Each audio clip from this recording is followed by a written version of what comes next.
Good morning guys! It's officially our first full day here in Boracay and nakapag-ayos na ako as you can see. Charot! So ayun, maghahanap ako ng place where we can have breakfast and then tignan ko kung makapag-swim ako sa beach. Tingnan natin. Sana hindi super crowded and sana hindi rin super high tide. So ayun, I will see you later. Hanap muna tayo ng pwede kainan. And this is our beach outfit for today. Sorry, ang kalat na ng kwarto ko, guys.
Warm yung tubig.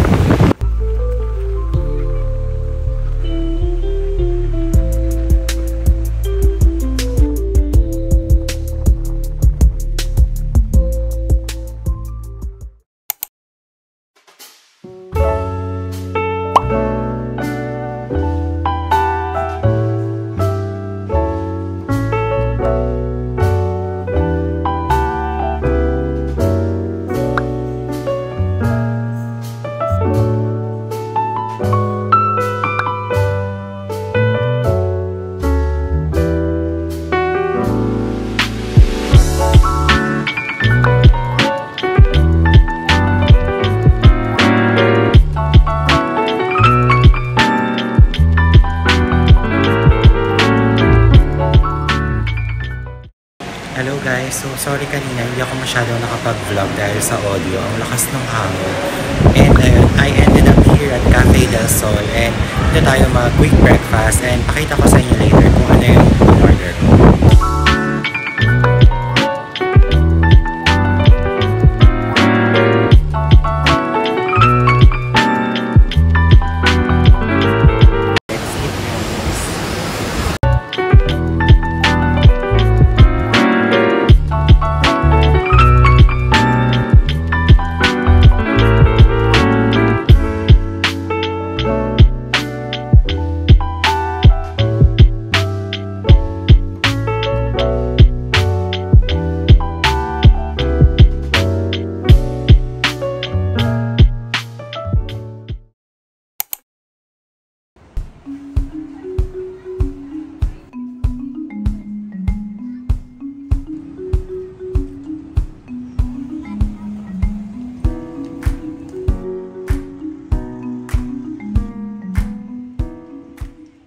So guys, I'm here at Lake Town. Daan tayo sa Bulabog Beach.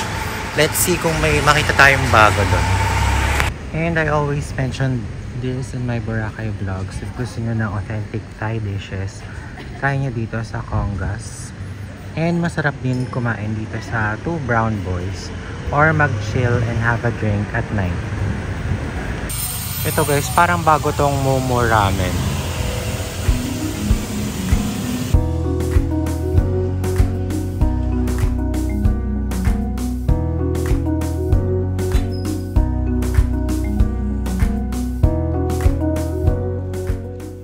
Guys, ang daming tao ngayon dito sa Bulabog Beach. Ang daming nagpapapicture dun sa yung I Heart Boracay na signage. Parang hindi ganun ka-fine yung sand dito. Or meron kasing mga bato-bato.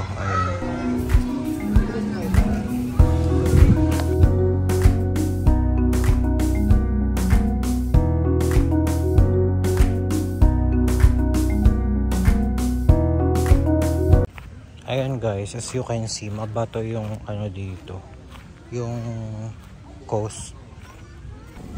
Ayan yung famous nila, coconut tree na maraming nagpapa-photo op. Seven Stones Boracay.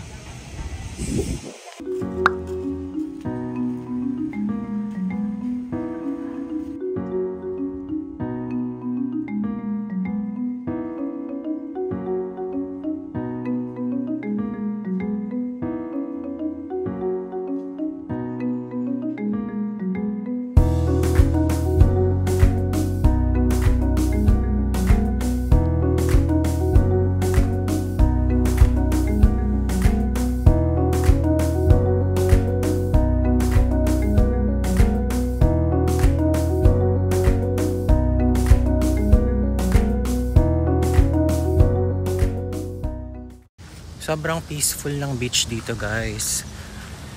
Nasa kabila kasi yung hangin. So ayan, walang alon at all dito. And wala ring tao. Ayun. Dito kasi yung mga kite surfing activities usually. So pag ganitong season siguro wala. Kasi walang alon dito eh. So ayun. Pero ang chill, ang peaceful ng vibe. And kung gusto niyo ng quiet time during rainy months in Boracay, maganda maglakad-lakad dito, nakaka-relax. Ayan, lakad na tayo pabalik dun sa hotel. And magsha-shower na ako kasi naligo tayo sa beach kanina. And we'll see later this afternoon kung ano yung magagawa pa natin.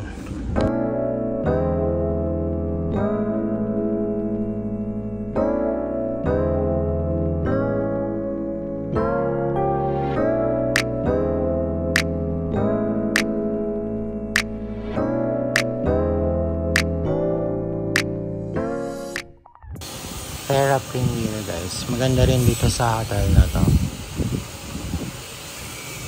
Pero doon ako nagstay sa sister property nila, yung Farah Garden.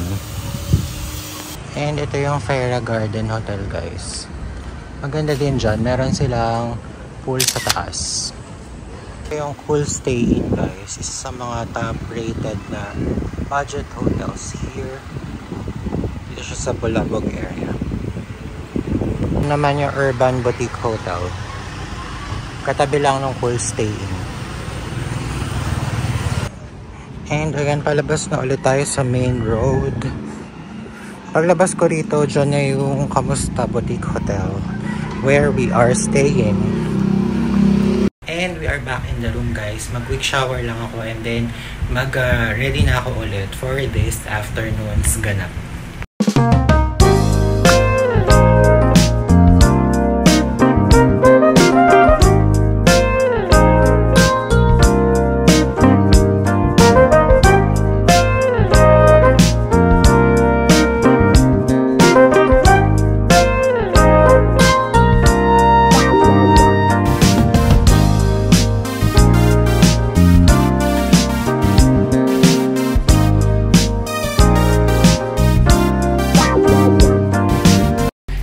this is our outfit guys. Nakapag-change na ako ulit. And fresh na tayo. Ready na ulit maganda-gandahan sa beach. Charot! So tara na sa baba guys. Nagbabadya na naman ang ulan. Medyo cloudy. And sana hindi umulan today. And hopefully may pa-sunset ulit like yesterday. So ayun, I will see you later sa baba. And remaining sa beach side guys. Ang lakas pa rin ng hangin. Pero medyo may araw pa naman. So ayun. Sana tuloy-tuloy lang to hanggang sunset time. But for now, maghanap tayo ng place where I can get a coffee.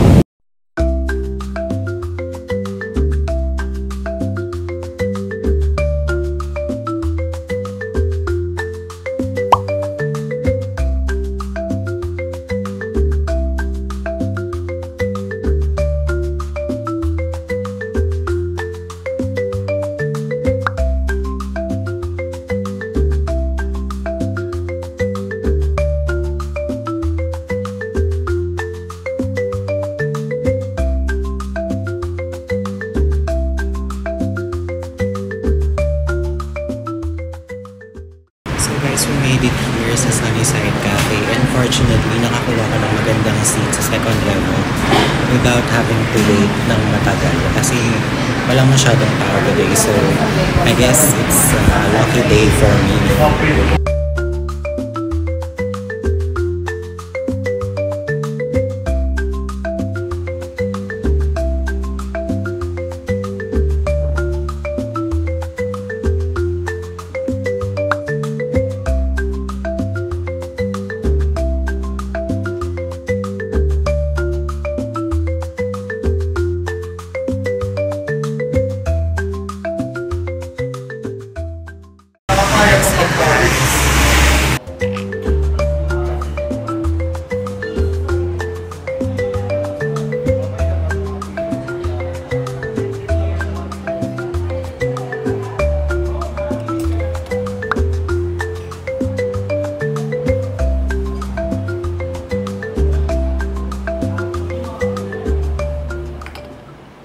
Guys, tingnan nyo kung gaano kalaki yung pancake serving nila. Half lang to ha, half order lang siya. Pero ito, yung kamay ko, parang kahit isa ka lang, good for sharing pa rin yung half na serving ng pancake. So ayun, bongga. And ang sarap niya, mango cream cheese pancake. Ito ang in-order ko ulit. So guys, hindi ko pa rin naubos yung pancake. Pina-take out ko na lang. Ayan. Grabe, kalahati lang yung nakain ko. And ginamit ko yung brochure na bigay sa akin ni ate from Spicebird. And I got a 10% discount from Sunnyside. So ayun, ang bongga.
Guys, biglang umulan ng bongga. So, wala akong choice.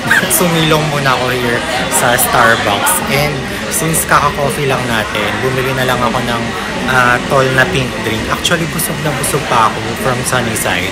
Pero nakakahiya naman kumambay lang rito. And hindi ako bumili ng anything. So, ayun, nag-tall drink na lang ako.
Guys, parang nagutom ako. Maghanap tayo ng place where I can have dinner.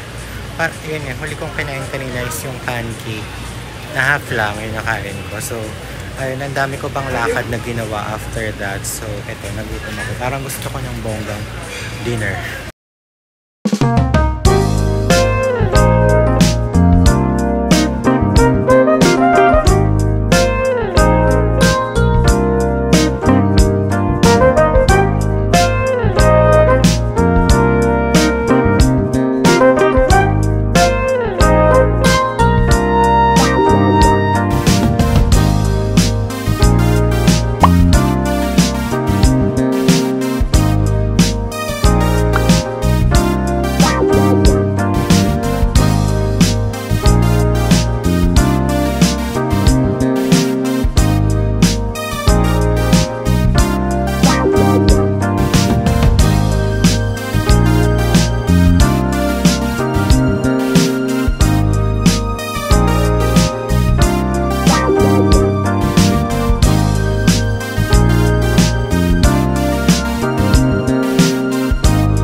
Guys, hindi ako nakapag-vlog masyado dun sa Chachas kasi malakas yung music nila, so baka maka-copyright tayo. So, ayun. Ang sarap ng dinner as usual. First time ko matry yung sriracha chicken nila. And it's not very spicy. Medyo parang hickory barbecue lang yung peg. Ganun siya. And yung tepan fried rice as usual. Napakalaki ng serving. Parang good for 3 na yun for me. Pero napangalahati ko siya guys. Sobrang gutom ko. So ayun, wag niyo ako i-judge. Char. Pero ayun, ngayon naman parang naghahanap ako ng something sweet. So, ang totoo sa cravings. Tignan natin kung makapag-dessert pa ako. So I'm here at Budget Mart guys. And bili na lang tayo ng something nice to drink. Kasi ang gastos ko na rin today. So, wag na tayo mag-dessert. Meron pa nga pala akong Krispy Kreme dun sa fridge. So, ayun na lang. And bibili ako ng sweet na drink siguro here.